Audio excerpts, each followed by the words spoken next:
The Garden of Eden, as depicted in Genesis chapter 2, verses 8 to 14, stands in stark contrast to the rest of the world at that time. While the world was in a state of incompleteness, waiting for the touch of human hands to cultivate and bring order, Eden was a masterpiece of divine creation, a place of harmony and beauty. It was a garden not just of necessity, but of delight, where every plant and tree was pleasing to the eye and good for food. This distinction highlights a profound difference between the world in its raw form and the garden, which was a microcosm of what the world could become under human stewardship. God's intention was clear. Eden was a template, a vision of potential, illustrating the beauty and order that mankind was to bring to the rest of creation. God's provision for mankind in Eden is evident in the abundance and variety of life he placed there. The garden was a place where all needs were met, where sustenance was provided freely, and beauty was an intrinsic part of the environment. This reflects a God who cares deeply for his creation, ensuring that his provision is both practical and pleasing. It's a reminder that God's gifts to humanity are not only about survival, but about thriving, about living a life enriched by beauty and abundance. The presence of the two unique trees, the tree of life and the tree of the knowledge of good and evil, further underscores God's provision. He offers not just physical sustenance, but also spiritual and moral dimensions to life. The purpose of mankind, as revealed in the narrative of Eden, is both profound and purposeful. Humanity was placed in the garden to work it and take care of it, suggesting a role of stewardship and partnership with God in the ongoing act of creation. This purpose is not merely about labor, but about participating in the divine act of bringing order and beauty to the world.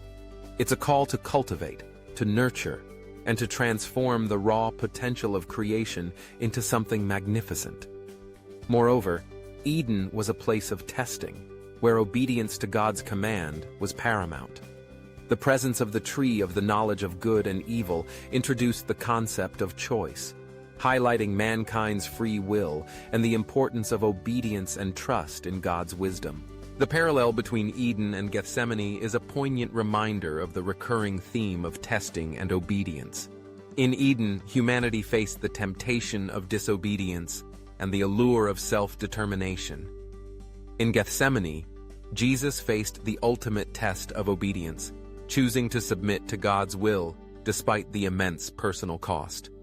Both gardens are places where decisions of eternal significance were made, where the fate of humanity was in the balance. In Eden, the choice of disobedience led to man's downfall, while in Gethsemane, the choice of obedience led to the salvation of man. This parallel highlights the continuity of God's plan and the central role of obedience and faithfulness in the human-divine relationship. Beyond Eden, the world is depicted as a land of potential, rich with resources and ripe for exploration. The rivers flowing from Eden, watering the lands and bringing life, symbolize the spread of God's blessings beyond the confines of the garden. The mention of gold and precious stones suggests a world filled with treasures waiting to be discovered and appreciated. This vision of the world beyond Eden is one of hope and promise, a world that awaits humanity's touch to reveal its full glory. It's a reminder that while Eden was a starting point, the whole world is a canvas for human creativity and stewardship, a place where God's goodness can be reflected through human action. In reflecting on the narrative of Eden, one is struck by the artistry and intentionality of God's creation. The garden is a testament to God's role as the first artist, creating a world that is both functional and beautiful. It invites us to marvel at the beauty of creation and to recognize the divine hand in the world around us. Whether it's a breathtaking sunset, a majestic mountain range, or the intricate design of a flower, these moments of beauty are opportunities to praise and give thanks to God for his creative genius. Ultimately, the story of Eden is a call to recognize our role in God's creation. It challenges us to be good stewards of the world, to cultivate and care for it as God intended. It reminds us of the importance of obedience and trust in God's plan, even when faced with choices that test our faith. As we look to the world beyond Eden, we are encouraged to embrace the potential that lies before us, to explore and enjoy the richness of creation, and to reflect God's love and creativity in all that we do.